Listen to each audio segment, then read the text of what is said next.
VNS नए बदलाव इसमें कुछ ऐसी चीजें ऐड करेंगे जिससे सुरक्षा व्यवस्था में और धार आए। तो अंग्रेजों ने जो कानून बनाए थे उन्होंने पीनल शब्द का इस्तेमाल किया था, पीनल, कि हम हिंदुस्तान के लोगों को सजा देंगे, परंतु मेरे देश ने कहा कि नहीं, अब हम न्याय देंगे लोगों को। पुलिस की जो सर्विस रही है बड़ी लंबी रही है, तो उसमें आप बताइएगा कि कितना बदलाव आपके समय था या अब जो बदलाव हुआ है उसमें फर्क कितना है। आपने निर्भया केस का सुना होगा, जिसको सजा देने में 7 साल से ऊपर लग गए।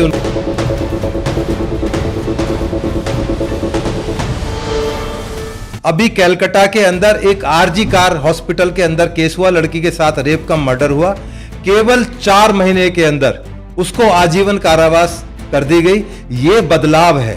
जो चर्चित केस है निर्भया का आपने जिक्र करा, कोलकाता का आपने जिक्र करा, ये वो केस है जो मीडिया के कैमरों में आ गए, लेकिन जब मैं एनसीबीआर का जो डाटा देखता हूँ तो मैं बड़ा फर्क समझता हूँ। देखिए, आने वाला समय बिल्कुल चेंज होने वाला है। ये पुलिस भी चेंज होनी है, या अदालतें चेंज होनी है, आपका मार्केट का कंसेप्ट चेंज हो जाएगा। एक डेट पे अगर कोई विवेचक अगर अदालत में जज के सामने पेश नहीं होता है तो उनके ऊपर अवमानना का नोटिस जारी भी हो जाता है। या पुलिस के क्रॉस एग्जामिनेशन, आज तक हिंदुस्तान के अंदर ना किसी को सजा हुई है, ना कोई बरी हुआ है। कोई रेप विक्टिम अगर कोई है, कार के साथ मर्डर हो गया है, वो कोर्ट में आते हुए डरेगा, वो अपने गांव में बैठ के मजबूती से गवाही दे सकता है। उसमें हरियाणा के चीफ मिनिस्टर चौटाला 10 साल की सजा हो गए, लालू यादव जो है चारा घोटाले के अंदर सजा हो गए, बड़े से बड़े लोगों को सजा भी तो हो रही। श्रीदेवी का केस आपने सॉल्व करा था, कोई टब में डूबकर नहीं मरी थी, उसको मारा गया था, उसके पीछे बहुत सारा पैसा उसके पीछे इन्वॉल्व था।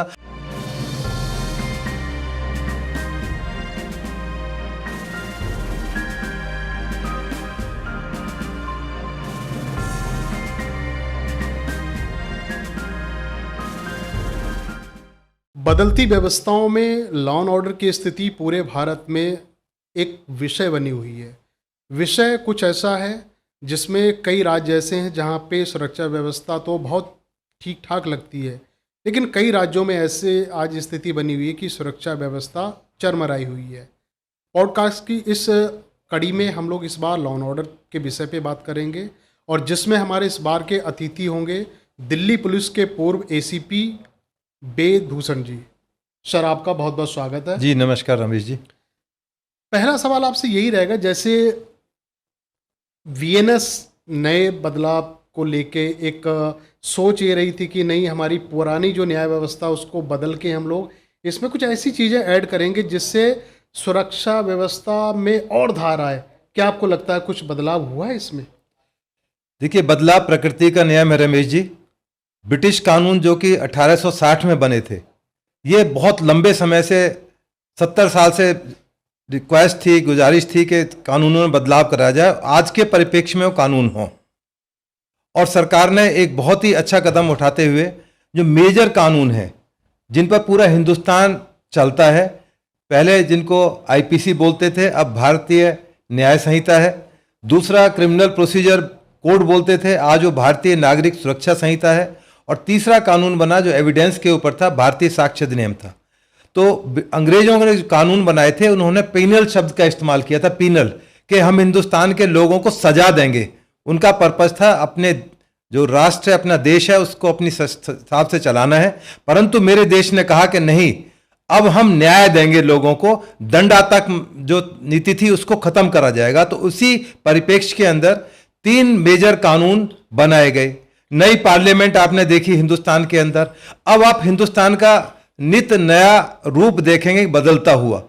बहुत सारी चीजें इस कानून के अंदर ऐसी प्रोविजन किए गए जो आने वाले समय में क्रांति के रूप में न्याय व्यवस्था के अंदर आएंगे। जो चरमराई हुई न्यायिक व्यवस्था है, पुलिस व्यवस्था है, उस पर सवाल जरूर पैदा हो रहे हैं, परंतु आने वाला समय आप देखिएगा कि हिंदुस्तान में केवल न्याय व्यवस्था नहीं, आपके मीडिया के अंदर। नहीं, मैं उसी सवाल पे आना चाह रहा था। जैसे आपने कहा कि सवाल उठ रहे हैं, क्योंकि मुझे लग रहा है इसमें आपकी पीएचडी है, आपने 3 पुस्तकें भी लिखी हुई हैं, बदलते कानून, और उसमें आपने अब तक क्या पाया? क्योंकि आपके, अगर मैं कैरियर पे जब झांकता हूँ, आपकी पुलिस की जो सर्विस रही है बड़ी लंबी रही है, तो उसमें आपने और अब के जो चीज़ों में जब आप समानता को देखते हो, कंपेयर करते हो, तो उसमें आप बताइएगा कि कितना बदलाव आपके समय था या अब जो बदलाव हुआ है उसमें फ़र्क कितना आया है? देखिए, मैं आपको एग्जाम्पल के तौर पर समझाना चाहता हूं। आपने निर्भया केस का सुना होगा, जिसको सजा देने में 7 साल से ऊपर लग गई उनको फांसी के फंदे जी, पर पहुंचाने के बिल्कुल। लिए। अभी कैलकाटा के अंदर एक आरजी कार हॉस्पिटल के अंदर केस हुआ, लड़की के साथ रेप का मर्डर हुआ। केवल 4 महीने के अंदर उसको आजीवन कारावास कर दी गई। ये बदलाव है, इसी को बदलाव बोलते हैं। क्यों बदलाव आ पाया? क्योंकि जो कानून का जो नया कानून आए हैं उनके तहत उसकी सुनवाई हुई। अब वो पुराना जो सिस्टम था, फिल्मी डायलॉग, तारीख पे तारीख, वो समय चला गया। सर, ये एक आपने जो चर्चित केस है, निर्भया का आपने जिक्र करा, कोलकाता का आपने जिक्र करा, ये वो केस है जो मीडिया के कैमरों में आ गए, आपके हमारी जुबान पे आ गए, एक आम लोगों के जुबान पे आ गए, प्रचलित हो गए, कहने का मतलब है। लेकिन जब मैं एनसीबीआर का जब डाटा देखता हूँ तो मैं बड़ा फर्क समझता हूँ कि उन केसों पे जो रिपोर्ट नहीं हुए, जो मीडिया में नहीं है, उनकी कोई चर्चा नहीं है। इस समानता को आप कैसे पाटोगे? देखिए, आने वाला समय बिल्कुल चेंज होने वाला है। ये पुलिस भी चेंज होनी है, ये अदालतें चेंज होनी है, आपका मार्केट का कंसेप्ट चेंज हो जाएगा। जीवन आप 15-20 साल बाद यदि हम और आप इस दुनिया को देख पाए तो ये दुनिया आज जैसी नहीं होगी। हमारे पॉडकास्ट में ये बहुत बड़ी ब्रेकिंग खबर भी हो सकती है। वेदभूषण जी कह रहे हैं पुलिस का रवैया भी बदलने वाला, इवन पुलिस भी बदलने वाली है। अब विस्तार से मैं जानूंगा सर, किस तरीके से ये बदलाव। देखिए, मैं आपको छोटा सा एक एग्जाम्पल अभी हाल का देता हूं, किस तरह से बदलाव हुआ जी। कानून में प्रोविजन किया गया कि तमाम जो पुलिस के ऑफिसर्स हैं, गवाह हैं, वो वीडियो कॉन्फ्रेंसिंग पर अपने जहां भी पोस्टिंग है वहां से अपनी गवाही दे सकेंगे। उत्तर प्रदेश जैसे स्टेट के अंदर और लगभग 5 स्टेट के अंदर ये व्यवस्था बहुत कारगर सिद्ध हो रही है। उत्तर प्रदेश में खास तौर से दूर बैठे पुलिस अधिकारी अपनी गवाही वीडियो कॉन्फ्रेंसिंग के माध्यम से दे रहे हैं। तो इसको एक क्रांति के रूप में आप देखिए। हालांकि दिल्ली में इसका विरोध हुआ, परंतु अब आप दूसरा एग्जाम्पल मैं आपको देता हूं। अभी फ्राइडे को 30 हजारी कोर्ट में एक जो व्यक्ति था, उसकी जिस तरह से वकीलों ने झुंड बनाकर उसको मारा पीटा, बल्कि मैं कहूंगा मॉब लंचिंग की, वो इसलिए हमारे आप तक पहुंच पाई क्योंकि वीडियो उसकी बन चुकी थी। किसी आदमी ने उसकी वीडियो बनाई तो पता लगा कि इन अदालतों में क्या होता है, जो कहते हैं कि हम न्याय करने के लिए हम अधिकारी हैं, हम न्याय देना चाहते हैं। अदालतों के अंदर, राजधानी दिल्ली के अंदर इस तरह से पिटाई हो रही है एक आदमी की, महिलाओं की पिटाई हो रही है, और हम सब खड़े हुए समाज देख रहा है। तो ये वक्त बदलेगा, ये वक्त का बदलाव ही है कि वीडियो कॉन, अभी आपने BMW केस देखा होगा दिल्ली के अंदर, तमाम चीजें पब्लिक के अंदर आगे, किस तरह से वो एक्सीडेंट हुआ, किस तरह से क्या स्थिति थी, गाड़ी की क्या स्थिति, तमाम चीजें बदल रही हैं। तभी मैं बोल रहा हूं कि हम रहें ना रहें, आज से 20 साल बाद, 50 साल बाद ये दुनिया बदल चुकी होगी। यदि हम बाय द वे हमें जमीन पे आने का मौका मिलेगा तो हमें लगेगा कि ना वो मार्केट है, ना वो दुकानें हैं, ना वो अस्पताल है, सब कुछ चेंज हो जाएगा। और मैं आपको यह भी बताऊं कि जो चुनाव की प्रक्रिया है उसमें बहुत बड़ा चेंज आएगा। आज नहीं तो कल ये सारे ऑनलाइन होंगे आपके चुनाव, चाहे रिमोट में गांव में बैठ के आप वोटिंग करें, वो तमाम व्यवस्थाएं होंगी। ठीक है, टाइम लगेगा, समय लगेगा, गरीब मुल्क है, उससे निकलकर हम आगे बढ़ रहे हैं, पर अब बहुत तेजी से आगे बढ़ रहे हैं। क्योंकि मैंने कोर्ट कचहरी को भी कवर करा है। होता क्या है, अगर एक डेट पे अगर कोई विवेचक अगर अदालत में जज के सामने पेश नहीं होता है तो उनके ऊपर अवमानना का नोटिस जारी भी हो जाता है। क्योंकि जज चाहते हैं कि मेरे सामने अगर कोई भी अगर पुलिसकर्मी आ रहा है तो फिजिकली मुझे बताए, आई कांटेक्ट करके मुझे बताए। तो इसका मतलब फिर तो बल्ले बल्ले हो जाएगी पुलिसकर्मियों की। बिल्कुल, पुलिसकर्मियों की बल्ले बल्ले होनी भी चाहिए, जो उनका टाइम आने नहीं होनी चाहिए, नहीं होनी चाहिए। नहीं, एक पुलिसकर्मी कैसे मतलब अपने कुछ चीजों को बता पाएगा? फिर तो जो वीडियो कॉन्फ्रेंसिंग पर आप देखिए कि हरीश साल्वे लंदन से कई साल से प्रैक्टिस कर रहे हैं। मैं तो हरीश साल्वे का नाम लिया लंदन से, मैं ऐसे बहुत सारे अटॉर्नीज, एडवोकेट्स के नाम बताऊंगा जो ऑस्ट्रेलिया, अमेरिका से प्रैक्टिस कर रहे हैं। तभी तो बोल रहा हूं कि वक्त बदल रहा है, सब कुछ बदलने वाला है। आप थोड़ा इंतजार कीजिए, धैर्य कीजिए। अब हमारे कानून में भी व्यवस्था कर दी गई है, जो वकील हंगामा कर रहे हैं ये कुछ नहीं कर पाएंगे। और जहां तक पुलिस की अपीयरेंस की बात है तो पुलिस की, मैं एक आपको कानूनी मुद्दा बताता हूं कि पुलिस के बयान पर या पुलिस के क्रॉस एग्जामिनेशन, आज तक हिंदुस्तान के अंदर ना किसी को सजा हुई है, ना कोई बरी हुआ है। क्योंकि जो प्रोविजन है वो यही कहते हैं कि पुलिस के जो बयान है, जब तक वो कोर्ट में गवाह उनको आकर नहीं बताएगा, उसकी क्रॉस एग्जामिनेशन नहीं होगी, तब तक सजा नहीं हो सकता। तो इसलिए तो पुलिस का तो कहना ही ये कि पुलिस को वहां आना जरूरी है, जब उसके बयान पर ना सजा हो सकती, ना बरी हो सकता, जब जब कानून में प्रोविजन ही ये है, तो ऐसे हालात के अंदर यदि वीडियो कॉन्फ्रेंसिंग से यदि वो अपनी गवाही देता है तो उस पर न्याय व्यवस्था पर कोई नहीं होगा, बल्कि ये फायदेमंद होगा। आप देखिए, लखनऊ से एक आदमी गाजियाबाद में यदि वीडियो कॉन्फ्रेंसिंग पर यदि उसको सुविधा मिल रही है तो अच्छी बात है, और वहां कामयाब है उत्तर प्रदेश के अंदर, पिछले 1 साल से चल रहा है। तो यदि वो आदमी लखनऊ से गवाही देने के लिए गाजियाबाद आया, गाजियाबाद में पता लगा कि वहां हड़ताल थी वकीलों की, या जज साहब नहीं आए, प्रोसिक्यूटर नहीं आए, तो कितना टाइम, पैसा और पुलिस का काम करने का तरीका बदलेगा। वो अपने काम पर ज्यादा फोकस कर सकेगा, ज्यादा बेहतर तरीके से कर सकेगा। आज नहीं तो कल ये चीज होनी है, चाहे कितना भी वकील इसको सिर पीट ले, माथा पीट ले, क्योंकि कानून में प्रोविजन है। तो ये कानून तो लागू होगा। जिस दिन सुप्रीम कोर्ट ने कह दिया कि आज से कानून लागू है कि पूरे इंडिया के अंदर वीडियो कॉन्फ्रेंसिंग पर गवाही होगी, इसका फायदा पीड़िता को मिलना है। एक लड़की जिसके साथ रेप हो जाता है, वो बार बार उसके साथ अदालतों के अंदर रेप होता है, बार बार उससे सवाल पैदा किए जाते हैं। ये तो वैलिड पॉइंट है आपका, क्योंकि अगर कोई रेप विक्टिम अगर कोई है तो उसको तो बार बार जज के सामने पेश नहीं होना रेप चाहिए। में तो मैंने एग्जांपल दिया है, किसी के परिवार के साथ मर्डर हो गया है, वो कोर्ट में आते हुए डरेगा, वो अपने गांव में बैठ के मजबूती से गवाही दे सकता है। उसमें निजता का भी सवाल है कि अगर एक बार अफेयर हो रही है कोई विक्टिम, तो मुझे लग रहा इस हीनियस केस वाला कोई बार बार नहीं आना चाहिए। मुझे लग रहा इस पे आप भी एग्री करोगे। हाँ, तो उसको फैसिलिटी है कि अपना फेस कवर करके अपनी आइडेंटिटी बताकर वो अपनी अपीयर हो सकती है कोर्ट में। तो ये बहुत ज्यादा टेक्निकल नहीं, आजकल डिजिटल का टाइम है, एआई का टाइम है। दूसरा सर, एक बड़ा आम सवाल लोगों के अंदर कौंधने लगा है, वो ये है कि रक्षक ही भक्षक बनते जा रहे हैं।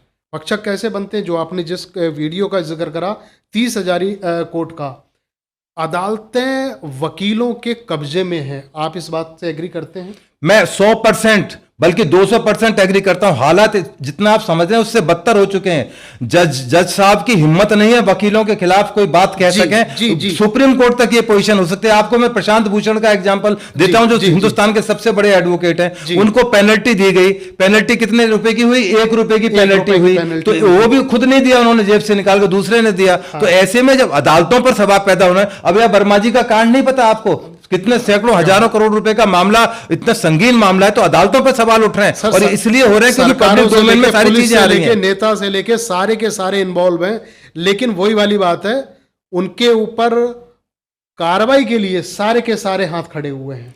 नहीं, देखिए, वक्त बदल रहा है, ये चीजें अच्छी हैं, एक्सपोज हो रहे हैं, वर्मा जैसे जस्टिस एक्सपोज हो रहे हैं, प्रशांत भूषण, और तमाम चीजें समाज के अंदर आ रही हैं। पब्लिक को पता लग रहा है कि क्या चल रहा है। कैसे एक्सपोज हो जाएंगे?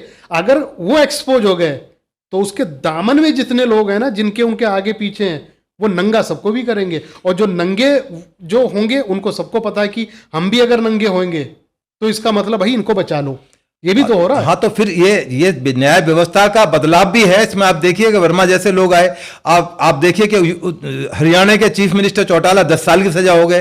लालू यादव जो है चारा घोटाले के अंदर सजा हो गए। बड़े से बड़े लोगों को सजा भी हो रही है। 500 रुपए चोरी करने वाला, आपने अपने इतने लंबे पुलिस पूरे कैरियर में 500 अगर किसी ने चोरी करी तो आपने भी उनका सफेद कॉलर पकड़ के थाने में बंद करके जेल भेजा होगा। आप किसी भी इस पे जेल में चली जाएगी, मंडोली जेल में चले जाओ, मैं दिल्ली की बात कर रहा हूँ, तिहाड़ जेल में चले जाओ। मैंने अभी तिहाड़ जेल का एक विजिट करा था, तो फिर वहाँ पे जेलर साहब से मैंने पूछा था, सर मुझे जो जुवेनाइल या कई सारे ऐसे जो विचाराधीन जो कैदी उनसे मिलवाइएगा। तो कुछ ऐसे हैं उनकी पैरवी के लिए वकील नहीं मिल पा रहे हैं। ये दुर्भाग्य है, उनसे पैरवी नहीं हो पा रही है उनकी। ये दुर्भाग्य है। और मैं आपकी चोरी का इल्जाम 1000 रुपए 500 रुपए, छोटी मोटी, आप बताइएगा। मैं जो समानता की आपकी बात कर रहा हूं, कितना समानता है। बिल्कुल, मैं आपकी बात से रमेश जी बिल्कुल इत्तेफाक रखता हूं कि ये दुर्भाग्य है कि एक गरीब आदमी आज भी कॉर्नर में खड़ा हुआ है, जबकि उसको सामने अपनी बात रखने का पूरा हक है।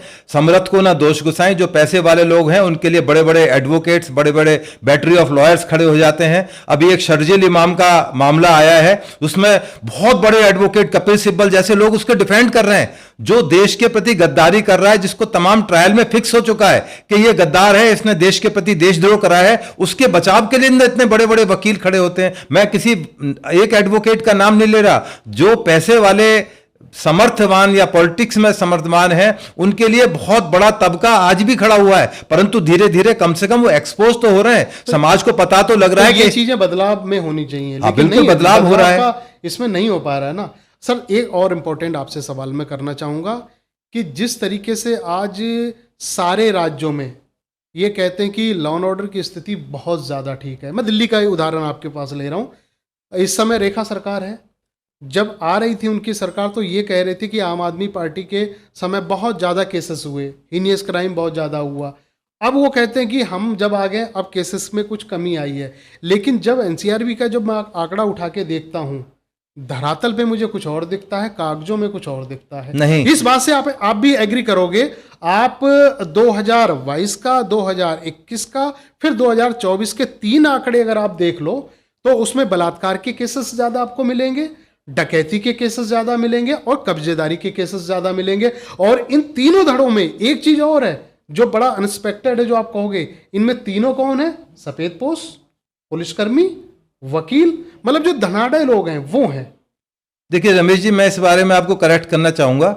यदि कॉरस्पॉन्डिंग पीरियड 2025 का और 24 का डाटा यदि हम कंपेयर करें केवल 6 महीने का, तो उसमें रेप के अंदर, मोलेस्टेशन के अंदर, चैन स्नैचिंग के अंदर 20 से 30% का डाउनवर्ड ट्रेंड देखा जा रहा है। तो आप इसको पॉजिटिव मान के चलें, क्योंकि सरकार केंद्र सरकार में भी देखो 1-2 राज्य के जो हैं आंकड़े, आप सिक्किम में चले जाओ, 7 सिस्टर राज्यों में चले जाओ, आपको बिल्कुल जीरो मिलेगा। नहीं, मैं दिल्ली की बात कर रहा था, दिल्ली की बात कर रहा, दिल्ली को मैंने आपको करेक्ट किया कि दिल्ली में डाउनवर्ड ट्रेंड देखा जा रहा है क्राइम का। और बाकी स्टेट्स हैं, वहां डिफरेंट गवर्नमेंट्स हैं, किस तरह की वहां पुलिसिंग है, किस तरह का वहां पॉलिटिकल सिस्टम है, किस तरह के लोगों को वहां पर शरण दी जाती है पॉलिटिकल माइलेज लेने के लिए, तो वो एक चर्चा का विषय है। उसके बारे में हम कभी अलग से बैठकर फिर दोबारा डिबेट करेंगे कि किस स्टेट में क्या स्थिति है। बहुत सारे स्टेट ऐसे हैं, झारखंड में देखा होगा कि वहां के सीएम तो खुद भाग के बड़ी मुश्किल से जान बचाए थे। तो ऐसे हालात में जहां पर सीएम या इतने बड़े पदों पर बैठे खुद इस तरह के भ्रष्टाचार के अंदर लिप्त हों और इस तरह के आपराधिक कृत्यों में लिप्त हों, तो क्या उम्मीद करी जाए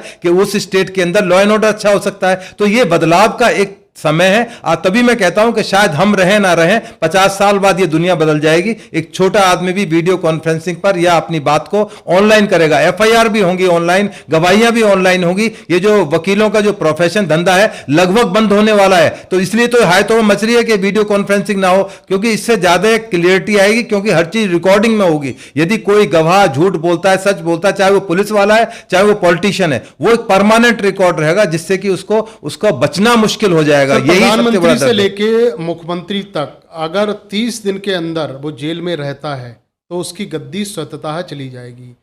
ये अध्यादेश अभी गुजरे मानसून सत्र में पारित किया गया है।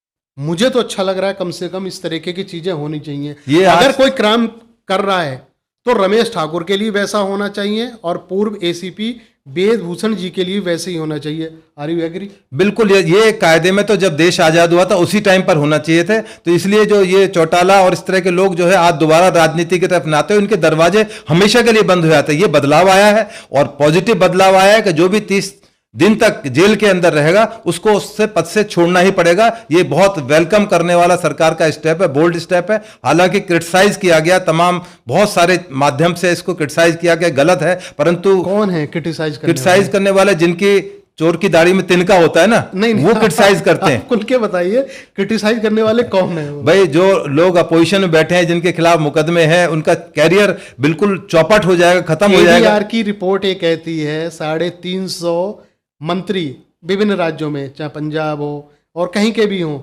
वो बहुत ही गंभीर केसों में फंसे पड़े हैं। तो सारे सफेद पोस्ट। ऐसे लोगों को राजनीति से दूर किया जाना चाहिए। मेरे जैसे लोग नहीं है उसमें। ADR की रिपोर्ट जो कह रही है, मैं और आपके इलेक्शन खड़े हो जाएंगे, जमानत जब्त हो जाएगी मेरी, आपकी नोटा में भी नहीं आता, हमारा आपका तो वजूद ही कुछ नहीं है। कह रहा हूं आपके हमारे समर्थन, बेशक हमें कहें कि बढ़िया पत्रकार है, बढ़िया पुलिस वाला है, तो हमें कोई वोट देने वाला 10 लोग नहीं मिलेंगे, लेकिन इनके 100 जरूर मिल जाएंगे। तो ये एक समाज, जबकि 100 मिल जाएंगे और केसेस की जब बात करोगे, उनकी पूरी हिस्ट्री खोलोगे तो पता चला 4 दर्जन है, 5 दर्जन है और इतने सारे केसेस हैं, उसके बावजूद भी वो सब। ये समाज का एक दर्पण है, एक आईना दिखाता है कि हमारा समाज किस तरह काम करता है, किस तरह रहता है। परंतु पुरानी कहावत है कि जब आवा का आवा ही खराब हो तो आप सुधार कैसे कर सकते हैं। परंतु उम्मीद रखनी चाहिए कि कहीं ना कहीं सुधार की किरण जरूर दिखाई देगी। इसी क्रम में जितने भी चेंज आ रहे हैं, चाहे आपने नए कानूनों की बात की हो, वीडियो कॉन्फ्रेंसिंग की बात की हो, विदेशों से टेक्नोलॉजी लाने की बात की हो, AI का टाइम है। AI के बारे में अभी आपको 5% एआई आया, दुनिया बदल गई है। अभी आप बोल रहे हैं और आप मेरी आपकी आवाज के अंदर तीसरा आदमी डिबेट कर रहा होगा, अपनी आवाज के अंदर डिबेट कर रहा बदलाव होगा। होगा कैसे? जब 95 अगर अध्यादेश जब आता है तो एक पार्टी ले आती है जो सत्ता में है, और उसके साथ में जो 70 जो उनके पास विपक्ष के लोग हैं वो कहते हैं जी गलत है। गलत इसलिए कहते हैं कि मेरा भी कॉलर गंदा है, मैं भी फंसा पड़ा हूं। भाई अगर तुम सत्ता में हो तो कल को तुम चले जाओगे तो तुम्हारे भी लोग कई सारे हैं। तो ये आपस में तो ये बंदरबाट, ये खिचड़ी पकड़ रही है। नहीं, ये अच्छा ट्रेंड है। यदि ये जो रूलिंग पार्टी है यदि विपक्ष में चली जाती है, यदि इनको एक्सपोज करते, ये भी इसको मैं तो पॉजिटिव मानता हूं, कम से कम वो एक्सपोज होने तो शुरू हुए।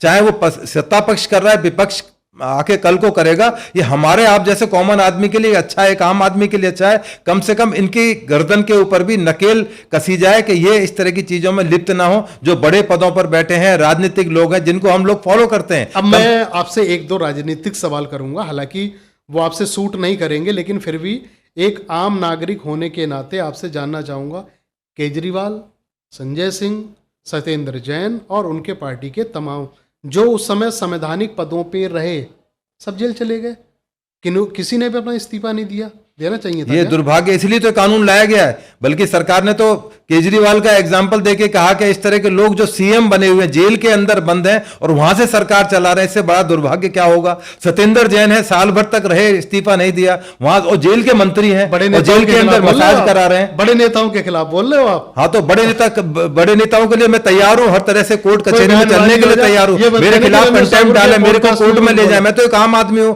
मेरा क्या बिगड़ेगा। पर बिगड़ा उन्हीं सामने वालों का ही बिगाड़ सकता हूं। मेरा कुछ नहीं, मैं तो जाती हुई बाहर हूं, मेरा कुछ नहीं, मैं तो रिटायर्ड हूं, वैसे भी कोई कंडक्ट रूल तो लागू होता नहीं। पर सत्य कहने का अधिकार है, इस देश का नागरिक हूं, पैदाइशी हूं, मेरे बुजुर्ग इस जमीन से पैदा हुए हैं, मुझे कोई इन चीजों से डर नहीं लगता। इस तरह के नेताओं से, उनकी गीदड़ भभकियों से डरने वाला टाइम अब मेरा एटलीस्ट समाप्त हो चुका है। नेताओं का भविष्य नहीं पता, नेता अपना भविष्य खुद तय करेंगे। मुझे अपना भविष्य पता है कि मुझे क्या कहना है, आपके चैनल पर आकर क्या बात रखनी है। दूसरा ये सवाल ये है, राजनीतिक जहां तक मैं बात कर रहा था, प्रधानमंत्री मोदी का तीसरा टर्म चल रहा है, सुरक्षा आपका विषय रहा है, आपने किताबें भी लिखी हैं, और आप जहाँ तक मेरी जानकारी है अब प्राइवेट आप डिटेक्टिव कोई कंपनी भी आप चलाते हैं, शायद रन करते हैं जी। तो आपको मौजूदा जो ढांचा बना हुआ है सुरक्षा तंत्र का, हमें सीमित हो जाना चाहिए या नहीं, इससे ज़्यादा और रिफॉर्म करने की ज़रूरत है? और ज़्यादा रिफॉर्म करने की ज़रूरत है, क्योंकि जो सुरक्षा के पैरामीटर्स हैं, अभी हम इंटरनेशनल स्टैंडर्ड्स पर नहीं पहुंचे हैं। अभी मैं टोक्यो की यात्रा पर गया था, अपना स्वाधीनता दिवस, इंडिपेंडेंस डे सेलिब्रेट करने के लिए वहाँ की एम्बेसी में गया था। टोक्यो में मैं देख के हैरान हो गया, कोई रेड लाइट नहीं है, पूरा सिस्टम बिल्कुल डिजिटल है, कोई चोरी चकोरी, कोई इस तरह की कोई चीज़ नहीं है। तभी मेरा कहना है कि अभी हम उस पैरामीटर पर नहीं उतरे हैं। उसकी वजह बहुत सारी हैं, चाहे हम ओवर पॉपुलेटेड हैं, जनसंख्या हमारी बहुत ज़्यादा है, या हम अभी उन चीज़ों तक नहीं पहुंचना चाहते हैं, क्योंकि बहुत सारे लोगों के इंटरेस्ट क्लैश होते हैं। यदि आज सारा मार्केट डिजिटल हो जाए, हर एक आदमी घर पर बैठ के शॉपिंग कर ले, तो बड़े बड़े जो बिजनेसमैन हैं उनके दुकानें बंद हो जाएंगी। इसलिए मैं कह रहा हूँ कि आने वाले समय में ये दुनिया बदल जाएगी, ऐसी दुनिया नहीं रहेगी, मॉल बड़े बड़े कोई कुछ नहीं रहेगा, क्योंकि हर एक आदमी घर बैठे शॉपिंग करेगा, घर बैठे चीज देखेगा। तो ये वक्त बदलने वाला है, और सबसे बड़ा बदलाव मैं आपको इशारा कर रहा हूं, आने वाले टाइम में, ये आज नहीं तो कल ये चुनाव भी डिजिटल होंगे, तमाम घर पर बैठकर अपनी वोट डालेंगे, अब इंडिपेंडेंट वोट डालेंगे, सब कुछ बदल जाएगा, दुनिया बदलने वाली है। श्रीदेवी का केस आपने सॉल्व करा था? श्रीदेवी का केस जब रिटायर हुआ तो उसके बाद में जिस तरह से उसकी रहस्यमय मौत हुई, उसके बारे में बड़ी सारी चर्चाएं थी। तो मैं व्यक्तिगत तौर पर एक अपने जो इन्वेस्टिगेट, जो मेरा स्किल है, डिटेक्टिव्स कह लें आप उसको, मैं गया था दुबई के अंदर, तो मेरे वहाँ की हालत देखकर बड़ी हैरानी हुई कि दुबई पुलिस जो इतना अपने आप को एडवांस बताती है, उनकी हालत बड़ी खराब थी। चाहे पॉलिटिकल रीजन नहीं हो, गवर्नमेंट टू गवर्नमेंट ट्रांजेक्शन नहीं हो, परंतु ये मैंने बिल्कुल बियॉन्ड डाउट प्रूव कर दिया कि श्रीदेवी कोई टब में डूबकर नहीं मरी थी, उसको मारा गया था। उसके पीछे बहुत सारा पैसा उसके पीछे इन्वॉल्व था, राजनीति उसके पीछे इन्वॉल्व थी। इतनी बड़ी कलाकार, ये बहुत बड़ा बयान है सर आपका। हाँ, बहुत बड़ा बयान है, क्योंकि इस केस को बंद करने के लिए, पर्दा डालने के लिए तमाम कोशिशें हुई, तमाम तरह की कोशिशें ने पर्दा डाल दिया। लेकिन ये लॉजिक कहीं तक नहीं बनता है कि जिस टब में हम लोग नहाते हैं उसमें किसी की मौत हो जाए, और मौत भी ऐसे नामचीन आदमी की। रमेश जी, आप गूगल करके देख लीजिए, एआई पर देख लीजिए, इस हिंदुस्तान में आज तक बाथ टब में डूबकर डेथ नहीं हुई है। समुद्र के अंदर, नदी के अंदर, रजवाए के अंदर, दरिया के अंदर होगी समुद्र के अंदर, परंतु बाथटब में डूब के नहीं। वो भी ऐसी आर्टिस्ट जो 4-4 घंटे जिम करती हो, और जहां शराब नीचे होटल के अंदर पानी की बह रही है, वो औरत अपने रूम में बैठ के शराब पिएगी। दुबई के अंदर शराब की दुकानें ऐसी नहीं जैसे नोएडा के अंदर, दिल्ली के अंदर खुली हुई है। कोई श्रीदेवी की मौत क्यों करेगा? देखिए, जब भी कोई मौत होती है उसका कारण होता है, उसके पीछे पे कोई ना कोई बेनिफिशियरी होता है। बेनिफिशियरी कौन था उसका? बोनी कपूर उसके बेनिफिशियरी थे। यदि उसकी मौत हो गई तो उसका जो पैसा मिलना था इंश्योरेंस का, जो जॉर्डन से हुआ था 260 करोड़ रुपए का, उसका बेनिफिशियरी का जो फायदा तो बोनी कपूर को मिल रहा था। तो बोनी कपूर ने करवा तो दी, इसलिए फायदे के लिए करवा दी। इसलिए उसका मरना वहां जरूरी था। यदि वो नोएडा, दिल्ली में या मुंबई में आकर मरती तो पैसा तो मिलता नहीं, क्योंकि कंपनी का ये था, डोमेन था कि केवल और केवल जब मिडिल ईस्ट कंट्रीज में मौत होगी तभी वो पैसा देंगे। अब हिंदुस्तान में कोई आप इंश्योरेंस कराते हैं, यदि लंदन, दुबई में कहीं जाकर डेथ हो जाए तो कंपनी हाथ खड़े कर देगी कि आपका डोमेन हमारा हिंदुस्तान की जुरिडिक्शन है। तो ये बहुत सारे सवाल थे जो पर्दे के अंदर दब गए। मैंने तो अपनी तरफ से कर दिया कि ये कम से कम सुसाइड नहीं था, ना कोई एक्सीडेंट था, ये मर्डर था। इस तरह की खूबसूरत अदाकारा इस तरह से नहीं मर सकती थी, उसको मारा गया है। उसके पीछे दाऊद का हाथ था, उसके पीछे गैंग का हाथ था। तमाम चीजें सरकार ने, तमाम चीजें ये हशप कर दी। तो ये मैं मान लूं कि श्रीदेवी की मौत में गड़बड़ झाला है। गड़बड़ तो साबित कर दिया। आप जाके देखिए यूट्यूब पर, मैंने तो साबित करा है कि उसकी हाइट, मेजरमेंट और तमाम, मैं होटल में, उसी होटल में रुका हूं जहां श्रीदेवी रुकी थी, उसके बराबर वाले कमरे में रुका हूं, सीक्रेट तौर पर रुका था। तमाम चीजें मैं एग्जामिन करके आया कि क्या इतनी बड़ी कलाकार स्लिप होकर एक बाथटब के अंदर डूब के मर सकती है। बड़ा ताज्जुब होता है। मैं आपको दुनिया का एग्जाम्पल दे रहा हूं। चलो, अभी तो मैंने इंडिया का दिया था, मुझे गूगल करके प्रोग्राम के बाद आप दिखाइएगा कि वर्ल्ड में कितनी लेडी या आदमी कभी बाथटब के अंदर डूब के मरे, तो मेरा भी ज्ञान बढ़ जाएगा। बढ़ा दीजिएगा मेरा ज्ञान। चलिए, इस कड़ी में इतना ही, और अगली कड़ी में और किसी बड़ी शख्सियत से फिर आपके साथ में होंगे रूबरू। सर, आप हमारे ऑफिस में आए, बहुत बहुत धन्यवाद। नमस्कार रमेश जी।